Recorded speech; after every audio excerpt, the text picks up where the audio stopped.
Hey guys, welcome back to What's up, everybody? I'm also known as Seth, and this is my co-host JJ, also known as Junior Wolf.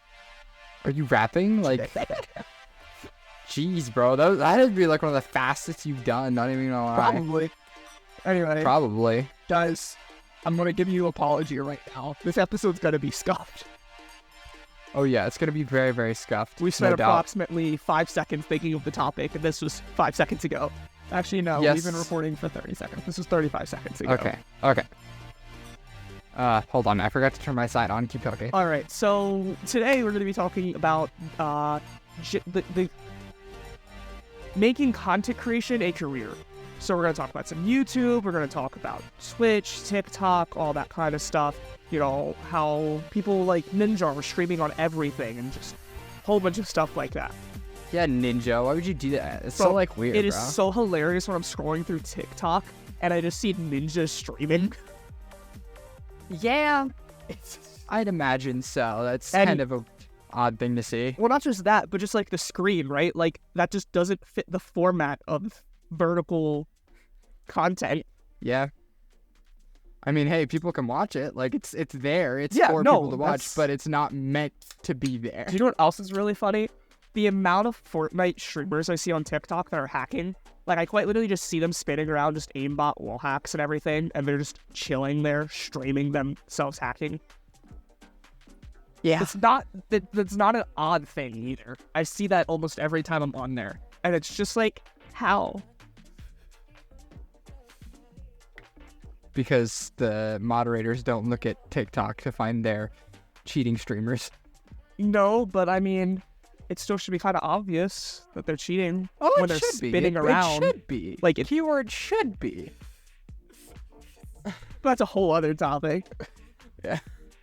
But yeah, so yeah, we're gonna talk about just like the general like career of content creation. It's gonna be interesting because this is definitely like the era for it, right? Like it in our lifespans, it not only started, but I think it's finally reaching like where a lot of these creators are finding an ending in their careers, which doesn't make a lot of sense if I'm being completely honest, because it's been what, like 15 whole years of YouTube or something like that. Ready? I think can a tell you. little I can more. tell you how long. We're gonna look up Kid as Because a it came Zoo. out 2002 or 2003, I think, is when YouTube started. We're gonna look up Day at a Zoo. No, 2005. 18 right? years ago. 18, 2005. okay. Cool.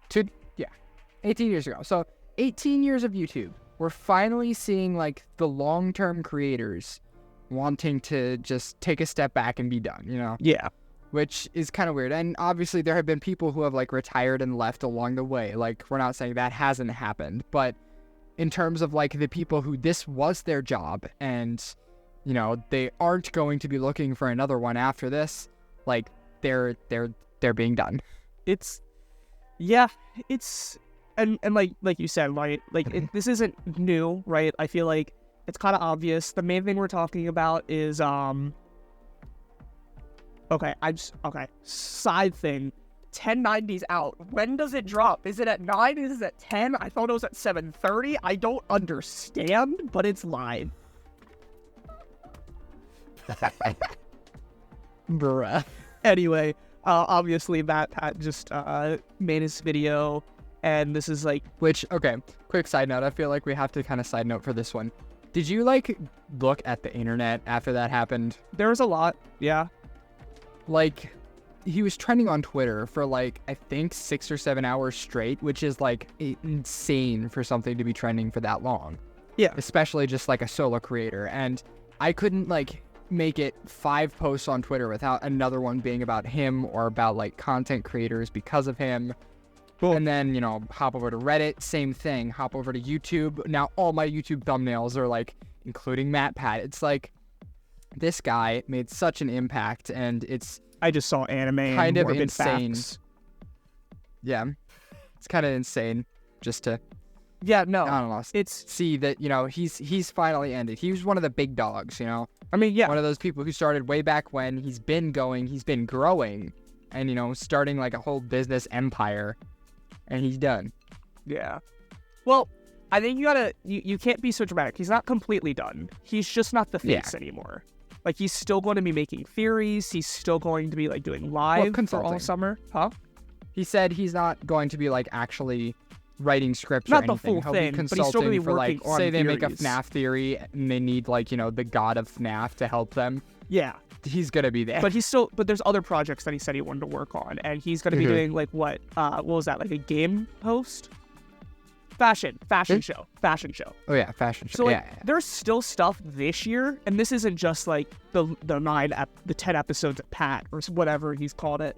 This is, like, going the whole summer. Like, he's not completely going away. He's just not the face, because you gotta realize he's the face of fashion, food, game, and film for 13 years. And he has a gaming channel. And so, the like, live stream, yeah. All 5 of those channels, he has to dedicate all of his time to not only helping write, record, and consult on the editing for all of them. He has not slept for 15 years. 13. Like, this man. Okay, whatever. Exaggeration. But the point is, he needed to divvy it up to other people. He needed to have time to live life. So, well, not just that, but there's the other big thing that we're seeing a lot of YouTubers around this age happen, because a lot of these people started when they were in high school or early college, right? They're like 17 through 20 is when they started. And what if they had since then?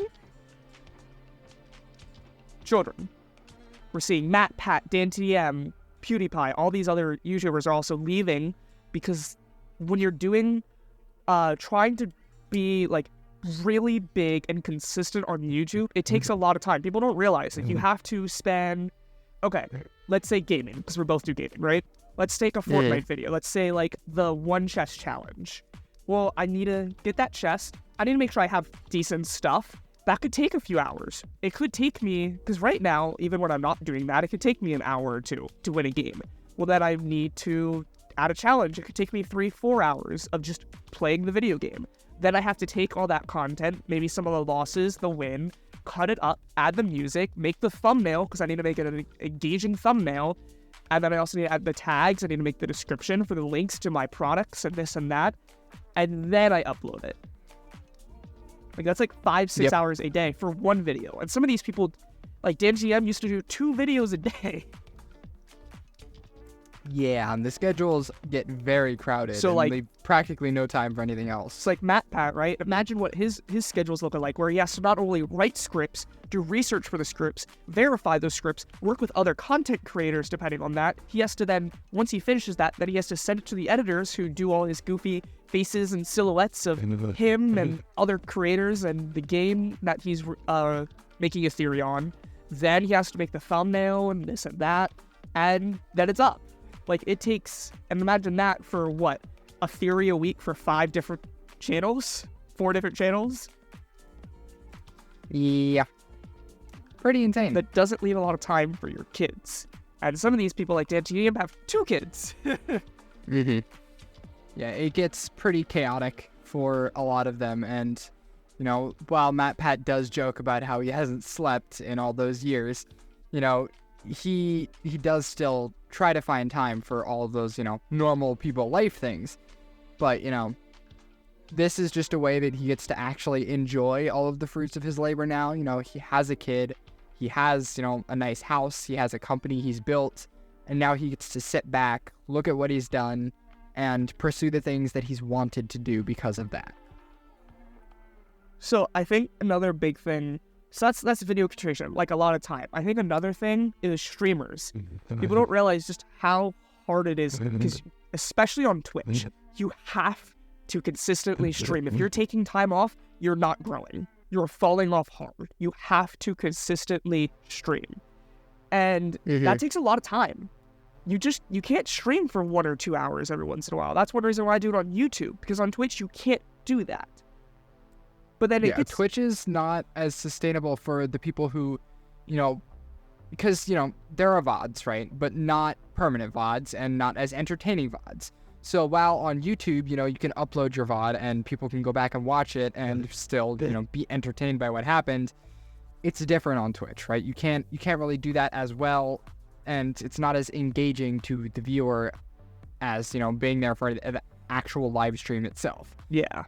So it's just Not to mention, you're not going to be making money off No. of that VOD on Twitch because, you know, I don't believe they get ad rolls on VODs, and obviously they can't get, like, super chats and stuff like that. So on them, yeah. So not only do you have to be streaming constantly, but even uploading the old stuff, it doesn't make you money like it does on YouTube. So it's a lot more involved than YouTube is. I think that's where we're seeing a lot of these dual streamers streaming on multiple places. Like Ninja streams on almost everything. He streams on like Kick, Twitch, YouTube, and TikTok, like everywhere for that maximum engagement. And when you're able to stream at multiple places, that's really nice because you're making money all of there. And if, say, you're on TikTok and you want to see the better one, well, they're going to go to YouTube, and then you're going to make more money because YouTube has better monetization. I also wanted to mention, you've heard of Tfue, right? I know I've mentioned him once or twice. Yeah. Do you know how much he had to stream one time for his contract? How much? 130 hours per month. In a month? Ooh.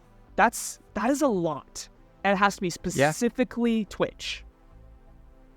Like, yeah, that's kind of insane. Like, if you think like a usual job, right? Like right now I'm technically working a full-time job, which is about 40 hours a week, right? Yeah. 35 to 40. So if I'm doing that every week, I could get to, how many hours did you say?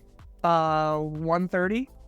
130. So I just did it 40 times 4, 160. It's almost full time.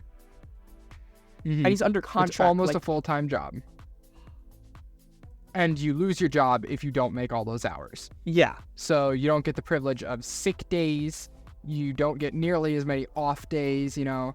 You have to be streaming that entire time, and you have to make that content engaging as well. Because while people do like the subathon things where they'll sleep on stream, that's like not really engaging content. People will watch because, oh, lol, he's sleeping on stream. Yeah. But you have to actually like play games or talk to stream or, I don't know, watch things if you're not going to get stricken down for it, you know? And I think with something like that that can bring us to another point of this entire topic is burnout. If you're playing the same game every single day for 10 hours, but you have to, that's the other thing. People don't realize, oh, let me just do YouTube because it's fun. Well, when you get to the point where you are literally doing that thing for 30 to 40 hours a week because it is your job, that loses so much of that hobby enjoyment of it. Yeah. And like, I enjoy making YouTube videos right now as is. Like, I have a good time. I have a good time streaming. I have a good time making my video essays. But when it comes to, like, if I had to do that every day, make, like, you know, a solid 20-minute video of me playing a game, edit it down, all that kind of stuff every single day, I would absolutely be so tired of it. Like, you have no idea. Even just my, you know, older videos from, like, gosh, Outer Wilds, that's a good example. Yeah. I edited those, you know, I recorded 2-hour chunks and then edited down into different videos. You know, the editing process alone probably took me 2 hours per 20-minute video, which is probably more than it would have if I were more familiar with the software, but it's still a long time for a 20-minute video. Yeah. And doing that every single day, suddenly I have less time for everything else, and I lose a lot of the interest that I originally had in it because I'm doing it so repetitively. Yeah, it gets a lot. That's one reason why I like to stream the way I do and like upload the videos I do. Like, sure, let me add some music, but let me just upload a full game, right? Like, because I enjoy playing the game. If people want to watch me play the game or chat while I stream, okay. But I'm not like too worried right now. Even if I grow to 2, 3, 5,000 subscribers, I'm still probably going to keep it somewhat this with the occasional, maybe if I do a Minecraft series, right? That might be a little bit more edited where I'm jumping because, you know, if you're watching somebody break trees for 5 minutes, that's not super engaging. Yeah. So something like that. But when I'm talking like playing Fortnite, I generally keep it uncut, except maybe I cut out me not fighting anyone for the first 10 minutes. Yeah. And I feel like that's the thing too, is like in this generation where people see like, oh, streamers are so cool, I want to be a streamer. They'll start streaming and it'll just be like a casual thing, right? It'll become their hobby. They'll come home from school or work and they'll start streaming, right? They'll just play a game and it'll be mellow like they're playing a game any other way, right? They'll just play it as they would, make comments along the way, maybe a joke or two, and if somebody pops in, they'll talk to them. But then when it gets to like, oh, you actually have people subscribing, you have viewers, then not only do you have that extra pressure, you have to also be more entertaining. You have to make sure that the gameplay is constantly fast-paced. You know, it takes out of what you were doing at the same time, right? That game that I might have had a great time playing originally is now, cough, I'm not choking on myself.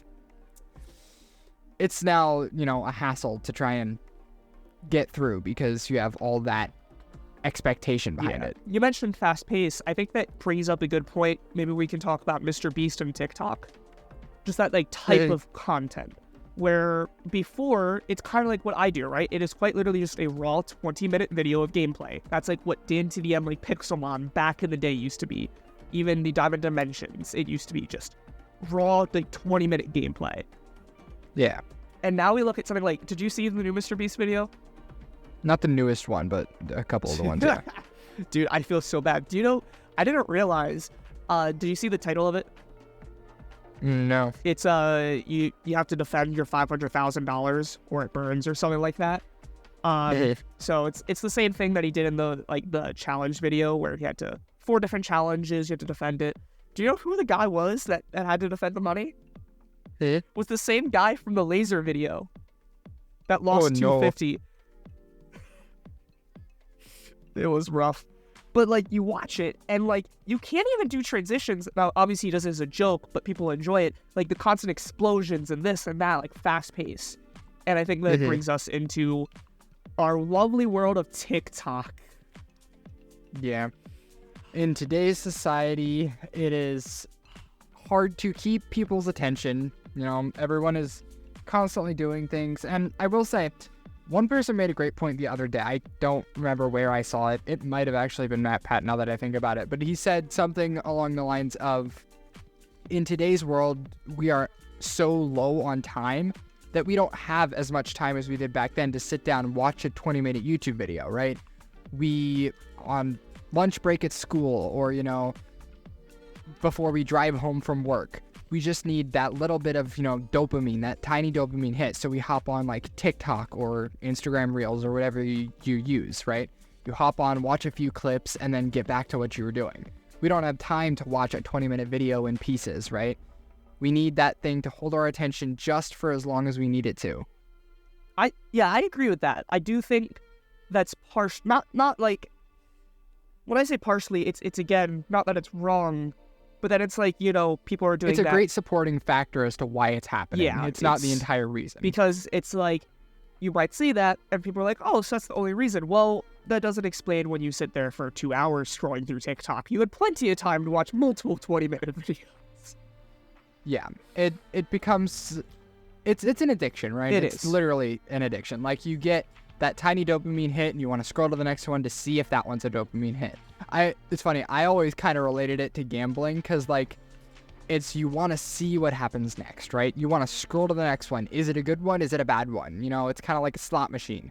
You want to pull the lever every time until maybe you get something good, maybe it's another loss, you know, you have no idea. So it's really just like a game of chance. You're scrolling just to see if that next one is good, if it was worth scrolling that one last reel, you know? Yeah, which is nice on TikTok that you could have, like, I feel like it's hard. I wish both had this, where I wish you could have a subscriber only For You page. Like, I would love that, because on TikTok, I follow so many different anime creators, and I wish I could just go to, like, you have your My Friends page, but they have to add you back then. If I can just go to my following list, I can guarantee scroll, and I know that I'm going to get something good, because it's one of these people that I enjoy. Like, every single video that they watch, I enjoy. Maybe I don't watch the full 3 minutes on TikTok, right, because you get up to 10 minutes, but I'm generally going to enjoy it, versus having some really, really, really random crap. I will say, Matt Pat had said a little while ago, he did a video about another one of those, like, state of media things he does. And he had said that we're kind of in a spot right now with all these short form contents where it's taking the creator out of the digital video creation. But I almost disagree, because the most memorable videos and TikToks that I see are the ones by people that I recognize, people that pop up very often. Like there's this one girl that's like, what's shaking bacon in every video, and I immediately recognize her anytime she pops up. Or there's the fast food secrets guy, looking in I know his mirror exactly with who you're his talking phone. about. Yeah. Did you see, who did he collab with? He collabed with someone. I think it was Kevin Hart. Yeah. Did you see that? I think I saw something about that. That was so wild. It's just, he's doing the classic thing. He zooms in, and all of a sudden, yo, I need to talk to you. I'm like, wait, is that Kevin Hart? And they sit down, and they're talking about making his own sauce, because I guess that fast food secret guy has a restaurant chain? What? Yeah. Dude. Yeah, no, I there are so many of those creators out there that I instantly recognize from reels and stuff like that. So while, yes, short form is kind of taking away from that, I also think it's adding to it in its own way. And I kind of wish, little tangent here, but I kind of wish things were more designed like Twitter/X is, where it has, the recommended page and it has the For You page. For You only brings up stuff you are following. It only brings up new things from who you are following. And you can scroll all the way to the top. That way you're all caught up on, the people you want to watch, the videos you want to see. And then if you want to keep watching, you swipe over to the recommended page and you can scroll to your heart's content. You'll see some familiar stuff. You'll see some new stuff, algorithm recommendations, stuff like that. I kind of wish most of them were structured like that. That way we could still keep up with those creators that we really like, the people we follow because, oh, I like his content or I like her content, Another thing that X does is you have your groups that you join. So like I have my For You following, and then I have One Piece. Like I joined the One Piece. And imagine you can do that where you can maybe put in hashtag One Piece, and any video that has hashtag One Piece will show up. And you could only be watching One Piece content, like shorts on TikTok or YouTube shorts or whatever. Yeah. That'd be such a nice way to have it organized. Yeah, I agree. I think this short form content obviously is still in its early stages, right? Despite us having it for a few years, like it's still not to the point where it could be considered like a permanent thing. Like, I forget who said it, but they said like TikTok is just now learning that, they kind of have to take responsibility for all of their copyright infringements. And so as of now, they're starting to grow up and become a solid like video platform because, they have to pay their creators. They have to make sure they're not, committing any crimes, breaking any laws, stuff like that. The law is coming after them finally. TikTok So ban in March. Remember that? yeah.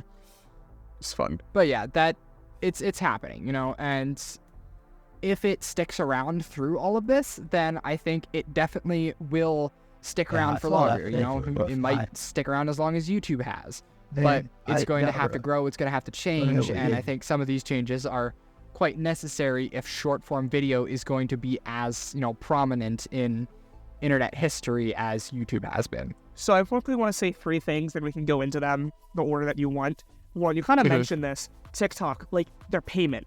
It's so bad that so many people switch from TikTok, even though they have less following, to YouTube because it makes more money. There was one guy, because of the change that I saw, that does One Piece TikToks, and he quite literally, because of the changes that TikTok made, he pretty much lost his job.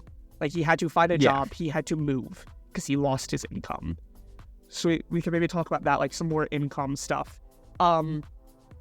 But then another thing you said was like the changing, right? Like learning and stuff like that. It's still relatively new. Because I remember I used to have TikTok, then I deleted it, and then when I remade my new account, I'm instantly back in like the anime like threads. And everything. Oh, I remember all these people that I literally have not seen in like 2 or 3 years. Yeah. Like there's some people that are on YouTube but aren't as prevalent on YouTube like at all. And like there's one guy that I'm seeing in my mind right now. It's like I quite literally have not been watching this guy, but here I am again watching him. And then third, I think Matt Peddle said this too, just how YouTube isn't gonna be there. We don't know if it's gonna be there. And I think a good idea that we can maybe talk about is just how TikTok's changing, but look at how YouTube has changed over the years. We quite literally have eras of YouTube. Like remember the ad-pocalypse and like these quite literally defining eras. And I think that's another reason maybe we can talk about people leaving.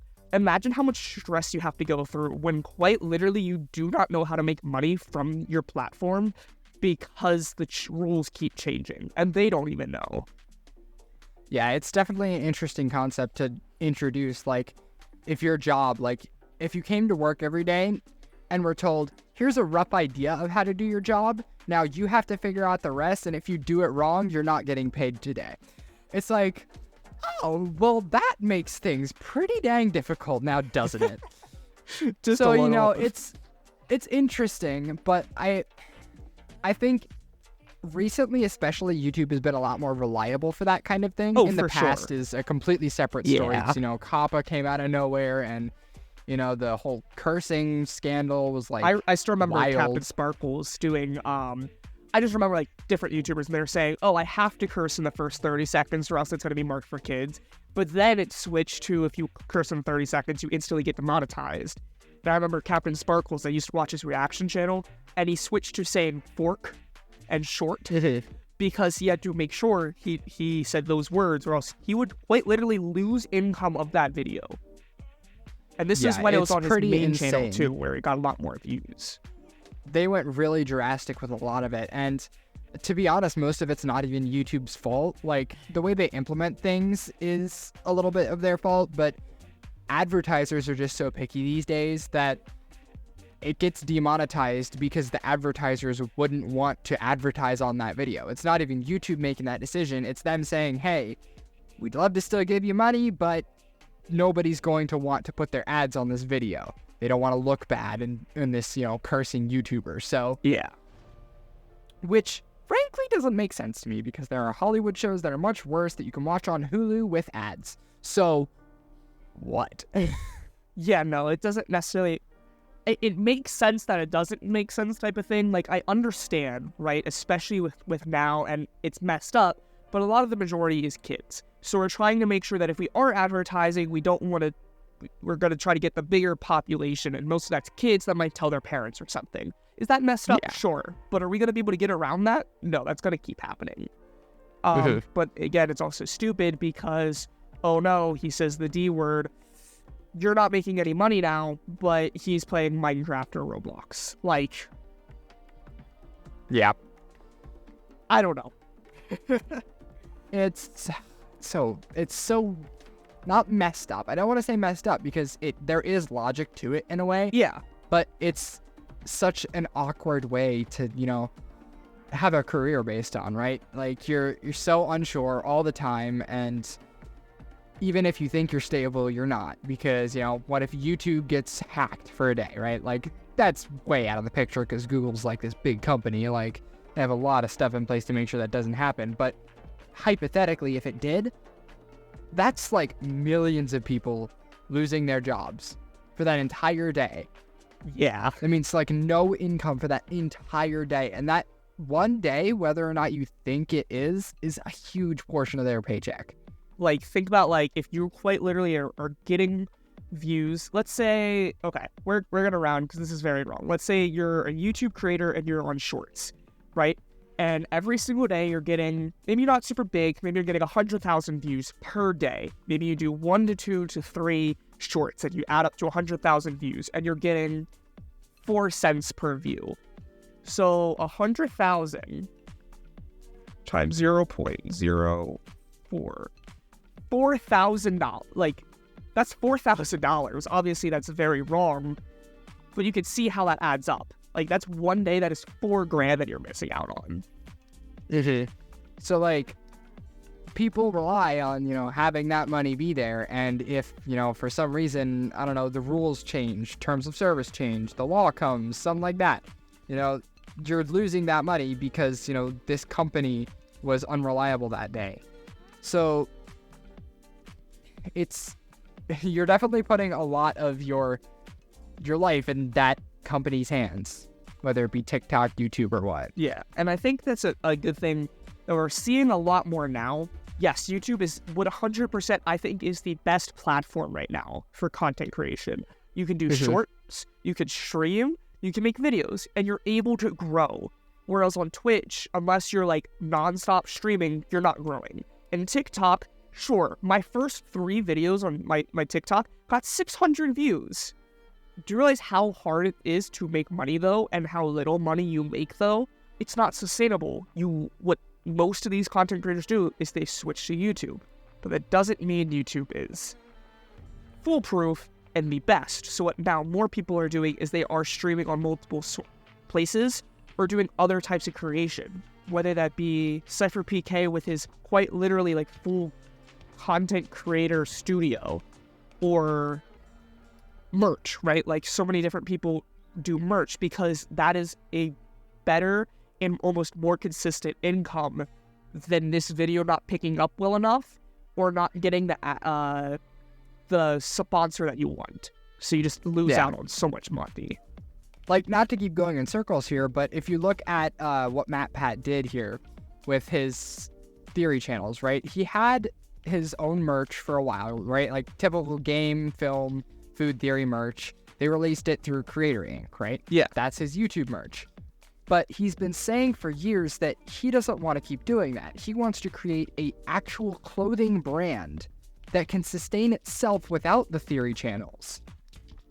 He wants to, boost it with the theory channels, promote it and stuff like that, make sure it's good quality, but he wants it to be able to sustain itself just in case anything ever happens. And that's what he did recently, right? He launched, I think it's still theoryware.com, but it's its own website now separate from Creator Inc. And they're launching merchandise that isn't inherently branded as, game theory, right? Like there's obvious nods to it and some of the stuff, like his one line says game theory on it. Yeah, that's, your it's typical like you're merch, gonna have that logo, like no matter what they do, they're gonna have their some like whatever. But his most recent line was like his winter line, and he launched, a cool Aurora Borealis jacket, right, for the snow. That also had matching snow pants. And then he had a colorful blazer, for formal wear. Like he's launching pieces of clothing that are not only unique, but also not inherently, internet nerd junkie, it could sustain itself. Somebody completely uninterested in the theory channels could see that and go, oh, that's a cool piece of clothing, I want to buy it. And so that is a very smart way to use that popularity and help you create something that will sustain itself even when, your normal job won't.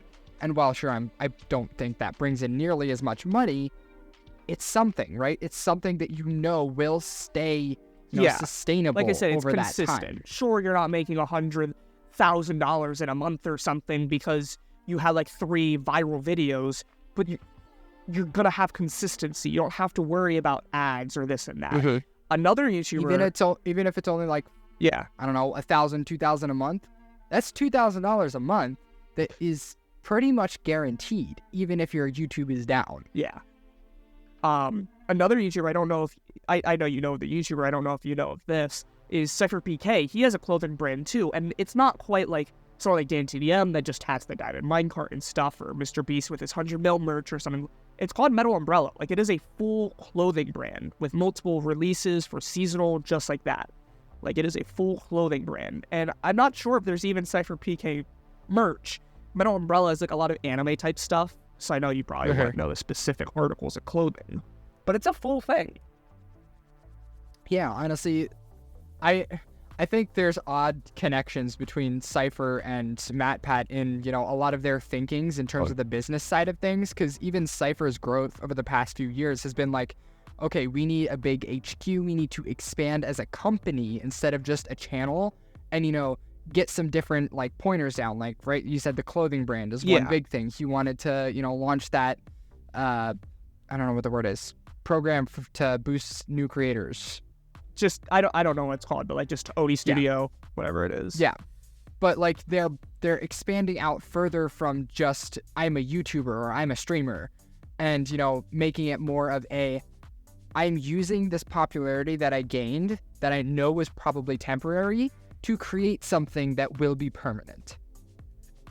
Because even if Cypher steps down like MatPat did, Oni Studios is still there. Oh yeah, Oni Studios will live on, and the people that Oni endorses will now have some trust in them because Cypher built that with the trust that he gained from his fans. So I'm not sure when it started, but like this has been going on since maybe chapter 2. Like, it's been going on for like 4 years, Metal Umbrella. I'm trying to find the date, and I couldn't find it. And like, I don't know if any other YouTubers have quite as large, because these guys, like you said, are almost corporations versus a single channel. But then even like people like Mr. Beast and DanTDM do have significantly like a decent amount of merch. And then you also have sponsorships, right? We talked about that a few times. But then you have sponsorships like DanTDM with YouTubes. It's a whole other line of income. Yeah. I think YouTubes is an interesting one, especially because, you know, it's in the name, it makes it immediately sound like, oh, they're doing YouTuber figures. But no, they got like anime figures. Like, they're almost to the level of Pop, but like more in-depth and detailed. Yeah. So they have like all these different characters, and, you know, it's like official game merch, stuff like that. Like, they're pretty in-depth there, and the creators get a cut because, you know, people are being drawn into the YouTubes because of that creator. Hold up, wait. Cypher P's name is Ali Hassan? Yeah. I don't know. Bruh. Anyway. That's a name and a half. That is. Yeah, no. It's because we've kind of mentioned it, and we're kind of bouncing back and repeating ourselves. That's because there's just so much commonality and differences on all these different sources and the different parts about it. But just again, with like income, it's just kind of scary how flimsy it can be. Like, I keep seeing more people being scared of losing their job almost. Yeah, there's, especially now, right? Like, we've seen all of these different eras change, right? We've seen YouTube go through the ad-pocalypse and, you know, the COPPA scandal and all that stuff. We've seen it happen. And so now people are more aware of what could happen, and they're worried that it will happen. And so they're trying to make preparations and set down these, like, safety guards just in case it happens. And for some people it works better than others, but in the end, I think it definitely is, you know, teaching people to be more responsible with this, you know, possibly temporary fame that they have, you know? Yeah. Here's another thing we can maybe talk about, is we talked about some organizations, like MatPat is very much not MatPat anymore. It is a full thing, right? Because he full on sold, like, his channels. Like, it is fully owned. Theorists. So we could talk about how there could be some concern there. Not gonna lie, when I first saw that and you said that about MatPat, I was worried. I thought something happened. Because I remember Smosh. I don't know if you remember what happened with them.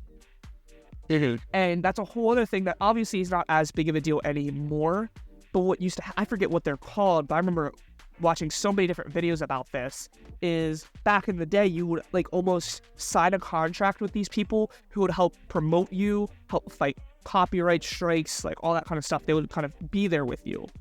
And most of these weren't good people and kind of screwed over their creators more often than not. Yeah, they took a lot more of the money than they should have. They kind of ignored the creators' wishes for their IP, and they didn't do much to remorse about it either when they were caught. So, like, it happened to a lot of the big creators. Smosh especially was, like, the main, like, in the spotlight one that had the worst of it. But, you know, even MatPat went through it, right? Like, where he worked for one of these companies and he saw, like, it was not good. And maybe I saw MatPat do a film theory on it. That's probably where I saw it.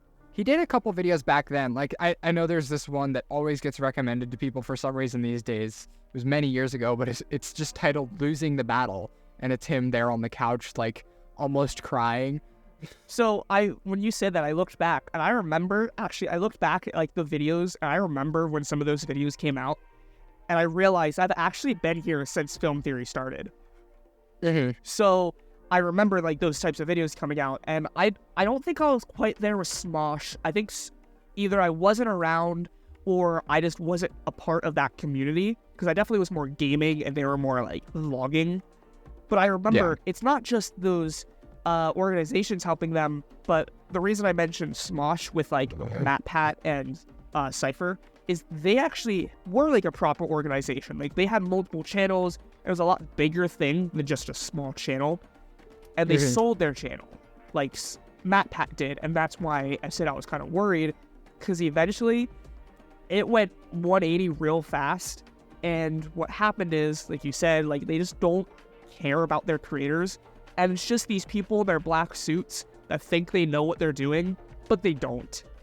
Yeah. And they're telling... Which I would fully trust MatPat to like know what he's doing in that scenario, because this guy is well seasoned in all of these things. So I have no doubt that he would do his research and make sure that that company is trustworthy, which is why I wasn't immediately worried as that it was like the company specifically. Because, he made it sound like these guys can be trusted. Like they gave him almost complete power when he asked for it over pretty much anything in the company. So I think, in terms of that, it's not inherently bad right now. But who knows? I wasn't honestly. too worried. It's just that it happened before. I'm worried it's happening again. But I remember when MatPat made a video about selling it, and I remember he said, like, he's confident, like you said, he has a lot more control. So I wasn't, like, inherently worried. It's almost just, like, PTSD, like, oh, crap, here we go again. Here's a great content creator that got screwed over by the Men in Black people in suits. Just worst case scenario. But, yeah, luckily, it's not that. And I do think it's going to be interesting to see how that plays out. Definitely. I'll be crying over the next few weeks as his final theories come out. Yeah, no, it's... And is he doing a theory per channel, per week? Yeah. Okay. So yeah, like that's a lot. Obviously, he probably had a good bit of it already worked on, but just a lot to cover. But yeah. So there's that. What else do we want to talk about? We've kind of talked about a little bit of everything. Do you want to talk about the stupid Kick? Or Rumble? The stupid Kick? Kick, Rumble, those stupid things that think they're all better than YouTube. I don't think it's the platform. I think it's the specific, like, creators of them that think they're better, which is... Okay. So, Kick and Rumble, small streaming and video platforms. I think a lot of them, because of,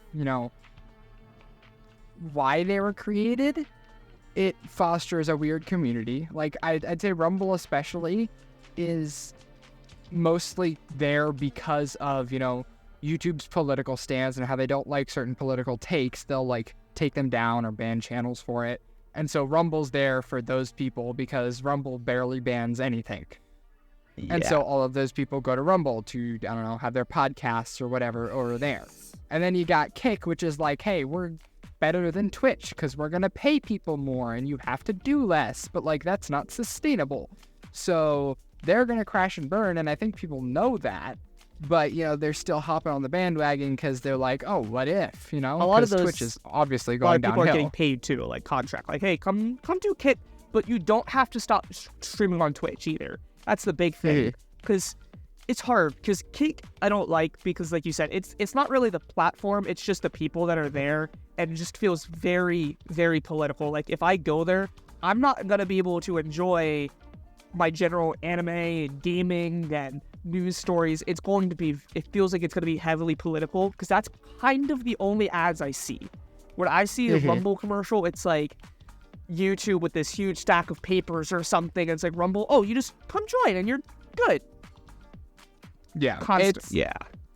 It's a little bias, I guess. I don't know. But I feel like in order to have a balanced community like YouTube and Twitch do as of now, you kind of have to be more open. Like, it's those tricky spots that really bring people in and make people intrigued by how your system works, right? And so if you are claiming like, oh yeah, you're not going to get banned and we'll pay you a lot of money and just come be over here, it's like, okay, cool. Like, what am I supposed to do over here? Yeah, and I feel like so that's Rumble, right? But then Kick is the streaming. It's hard for that one because I want something else to beat Twitch. Because Twitch has its whole other problem with constantly just... Do you remember do you want to talk about the censorship problem that happened the other day? Oh my gosh. The other day? It was like a week long, bro. I mean, like, the other day by the time it's all over, because guess what? It's completely gone now because, again, it's not consistent.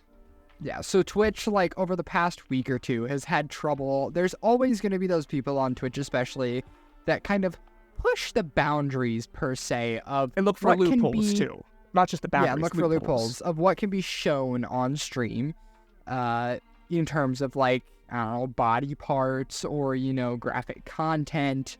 So over the past few weeks, they've been very much nudging that line and seeing like how far they can go without getting banned and stuff like that. And they found a loophole where they could just use censor bars to cover up the important parts. And if you went like a page deep into any of Twitch, that's all that was there, right? Like on the homepage, it's clean, you got your usual like gaming content, you got your just talking streams. Then you go into any category and it's like 18 plus, come watch me play Overwatch with filter bars. I don't know. But like, so stupid. That's not okay. Like that can't be happening. And so here's another thing I don't know if you remember is way back when Ninja originally stopped. And here's another thing, which is the other thing that kind of sucks about the Kick versus Twitch. YouTube and Twitch are just kind of been here, and they're like the grandfathers of these types of things. So they're kind of always going to be here. I hope something beats Twitch. But here's an example of that. Remember Mixer? Does anyone use Mixer anymore? I don't think it exists, bro. I don't think it exists no more, exactly. But I remember when Ninja officially like left Twitch and went to Mixer. And do you remember what happened on Ninja's Twitch channel? No, didn't it just like go dark? It went dark. It had recommendations to other channels. Do you know what the first recommended was on Ninja, who was, I'd say, somewhat kid-friendly, right? Like, obviously, he's sus, but I'd say he's more kid-friendly than Amaranth. I don't remember specifically, but I know it was an adult film. Oh, brilliant. Love that. Mm-hmm. And it's just like, you are using possibly, I think at this time, he was like the biggest Twitch YouTuber, right? Like, he was, if not the biggest, one of like top 3. Except for maybe like someone like XQC, like one of those types of people. So he's up there. And they're now putting this, which they don't allow. It's just not consistent. This has been there for years, and now we're getting here, and now it's somewhat okay, and they're allowing partial things, but nothing. And there are always going to be ways around the algorithm, right? Like, yeah. Like, there are plenty of ways to hide stuff on YouTube as well. Twitch isn't the only one at fault. However, YouTube does a much better job at making sure their algorithm doesn't interact with it. So while it may be there, it's not getting recommended to any kids watching. Like, don't hug me, I'm scared. Yeah. It's pretty much. It's not, YouTube's not completely innocent. It's just, you're not hearing or seeing this every day. Whereas someone like Ninja having their first thing being something like that, if you're on Twitch, I'm not on Twitch, like ever, right? Maybe the occasional stream for rewards in Fortnite. But if I'm on Twitch, I'm going to be checking out Ninja probably, because I'm a gamer. And to have that be my first thing, but maybe I don't know, a child. Because I did not sign up for this. Yeah, no, it's crazy. Yeah, it's a lot, Twitch. And we've already done an episode on Twitch. It's just, we have to talk about it because that is a career in this content creation. The two big careers are YouTube and Twitch for content creation. Now, on those, you have many different things. You have just chatting, you have gaming, you have cooking, you can have everything from vlogs to challenge videos like Mr. Beast, right? Like, you have so many different types of creation, but it's on these two platforms. Can you think of anything else that I might be forgetting? Like I said, like TikTok is there, but monetization just isn't. So if you really want to make a career, it is either YouTube or Twitch. Yeah, pretty much. Or Spotify. You know, Spotify, hosting our podcast. Doing your trashy podcast that every stupid person and those Rumble people do. No, we got a great podcast. You should totally follow, guys, and listen to all our other episodes. And if you want, you should join the Discord and chat about it. Yeah, tell us how much we suck. I'm just kidding. Why am I just kidding? Why did I say that? Yeah. You're the one that said it. This is this whole episode, because we're kind of just rambling. Yeah. this is one of those where like we have so much to say, but it's not going to amount to anything. No, it's just also like repetitive, right? We can keep talking about Twitch being stupid and TikTok being stupid, and we can always say that so many times. Yeah. I guess the final thought we should probably close on is like, this is the end of a lot of those careers, right? I think I might have said it at the beginning. I can't even remember at this point, but like this, we're reaching a point where a lot of those people who originally started their careers on YouTube are finally like choosing to end, right? They're done. MadPat's done. Stampy Longnose is done. Dan TDM is pretty much done. Like a lot of these guys, I mean, even if they're PewDiePie's just done. uploading He little had a bits, kid too. yeah. Like they're all just like either taking a huge step back and uploading very infrequently, or like they're just completely done. So we're kind of seeing like this is a drastically shorter career than most people, right? Like most people start work at like minimums like 16. Yeah. Maybe if they're a late bloomer, they'll start at 20, and then they'll work until they're like, I don't know, 50, 60, then retire. That's generally That's how like it goes. 40 years of work.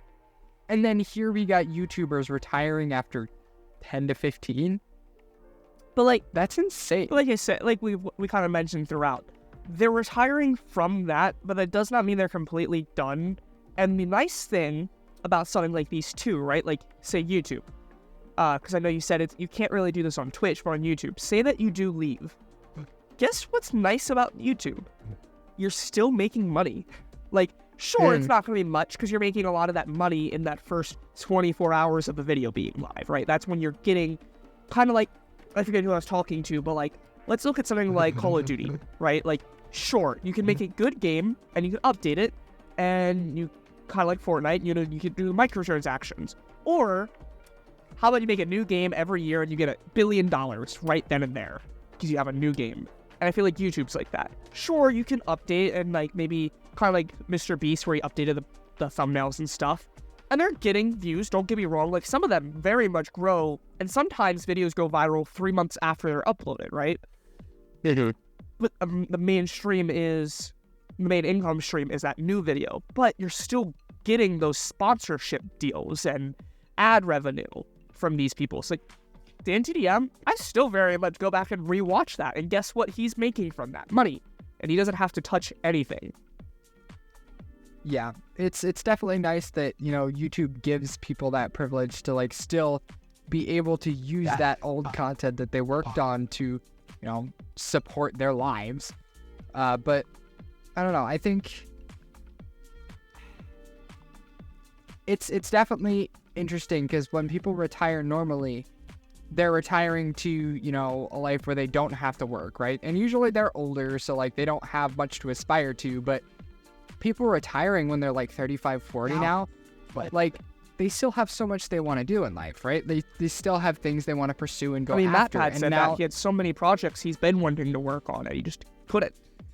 Yeah, so now once they've reached this point, it's like instead of it being a retirement, it's more of a move to the next thing, you know, like despite, you know, him being set for life. If he wanted, he could literally like go live in a cave somewhere with his family and like honestly have so much money for a long time. That'd be a pretty crappy father though. Well, it'd be a very luxurious cave. But the point is, like, this man could... Am I picturing like a Mr. Beast type cave where he hires it and we got a pool and everything you know, in there? like that you know, you could like in Minecraft when you like dig out the side of a mountain and then you know, build your house into that side of the mountain. It's like that, like a very nice luxurious ready cave. Final game 3. How long does it actually take to make a Minecraft hobbit hole in real life? And that's where MadPat lives for the rest of his days. No, Come on, but that'd like, be a bot, honestly, though. probably would be.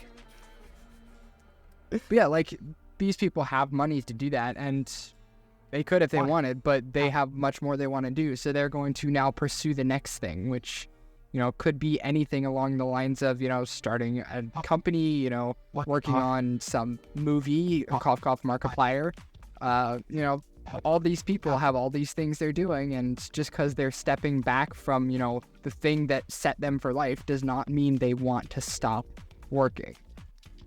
Which is very different from the prior generation who, once they were done, they were like, done. Actually, I think one final point, I know it's kind of at the end, but I think this is an important point, especially with some of these people like who have families, is we didn't really talk about this, the danger in being a content creator too. You want to go to conventions? It could go very south. You see it all the time, streamers get swatted. That is terrifying. If you have a family, do you really want to be swatted by the FBI and have your child be held at gunpoint because some guy doesn't like you? Yeah. Like, I think that could be another reason why, just because, did you see the story of the kid that hacked GTA 6 with a fire stick? Yeah. When we have people like that, you're not safe. So if he really does not like you, you're getting swatted very easily. Yeah, it's a risky job. It can be very scary to people that, there's always that risk of that one person on the internet who could ruin their lives. Yeah. But I guess it kind of explains why some people are more eager to, not retire, but like get out of, the forefront of the public eye. Or we have, maybe this is a reason why we also have so many more VTubers and stuff like that, or YouTubers that just don't show their face. Like, think Noodles. Sure, he had a face cam. Do you remember his quote-unquote face cam? Yeah. Yeah, it was like the iPhone Memoji or whatever. It's because it adds that. Now, that was a whole other reason. I remember I did see his face, and he just wanted his viewers to keep their imagination, which is so wholesome. But it could be legitimately for a safety reason. You don't want people to know who you are, especially when you're so large. When you go out in the public, it is so... I remember Tommy Innit. I watched, and when he eventually got so big and he got out in public, it's like you can't go anywhere because people recognize you. You go to school? Oh no, I'm the Minecraft YouTuber. Yeah, it pretty much ruins your chances at having a normal life by choosing this career, if you succeed, that is. Yeah. Because if it's on the internet, it's not leaving. So. Unless you're Google. Then you can make it leave. I don't know about that. Everything's everywhere. All at once? Exactly. But do you know what else it's not? It's nothing.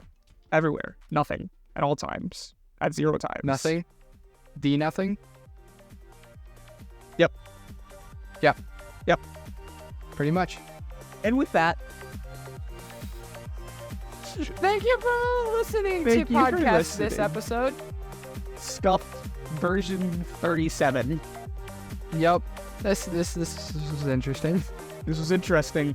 And if you want to be more interested, hit the bell, subscribe, be notified when we're going to have a new YouTube video and all the different places. It's YouTube, iHeartRadio, Apple Podcasts, Spotify.